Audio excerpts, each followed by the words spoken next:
বাংলাদেশের জনপ্রিয় তারকা জুটি হিসেবে একসময় সবার শীর্ষে ছিলেন চিত্রনায়ক শাকিব খান ও অপু বিশ্বাস। তাদের ডিভোর্স কার্যকর হতে পারে আগামী মার্চ মাসেই। জুটি ভেঙে গেছে সংসার। তবে শাকিব খান অপু বিশ্বাসের ছেলে আবরাম খান জয় দেখতে দেখতে বড় হয়ে যাচ্ছেন। ইতিমধ্যে 16 মাস পেরিয়ে গেছে ছেলেটির। গণমাধ্যমের কাছে চিত্রনায়িকা অপু বিশ্বাস জানিয়েছেন, এখন আবরামের জীবনে অনেক পরিবর্তন এসেছে। শুধু তাই নয়, একটু একটু কথা বলতে শিখেছে ছেলেটি। সারাক্ষণ ছোটাছুটি করতে পছন্দ করে। কোন খেলাটা পছন্দ আর কোন খেলাটা পছন্দ না তাও বুঝতে শিখে গেছে। মতের অমিল হলেই নাকি অভিমান করে বসে জয়। আর সব থেকে মজার যে ব্যাপারটা জানালেন অপু বিশ্বাস, সেটা হলো সমবয়সী কেউ বাসায় এলেই নাকি তাকে ধরে মার দেয় সাকিব অপুর ছেলে আবরাম খান জয়। ইদানিংকালে নাকি এরকমটা অনেকবারই ঘটেছে।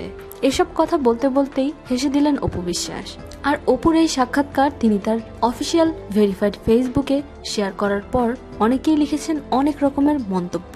তার মধ্যে বেশিরভাগ ভক্তদেরই লিখতে দেখা গেছে, তার বাবা এবার দেশে ফিরলে যেন তার বাবাকে ধরেও একটু একটু মার দেয় জয়। কারণ অপু বিশ্বাসের সাথে ডিভোর্সটা অনেকটাই আননেসেসারি মনে করছেন এই ভক্তরা। প্রিয় দর্শক, শাকিব অপুর কিউট ছেলে আবরাম খান জয়কে নিয়ে আপনাদের যে কোনো মতামত শেয়ার করুন আমাদের সাথে। শোবিজের আরো নিত্য নতুন খবর জানতে আমাদের সাবস্ক্রাইব করুন, লাইক দিন এবং কমেন্ট করতে ভুলবেন না।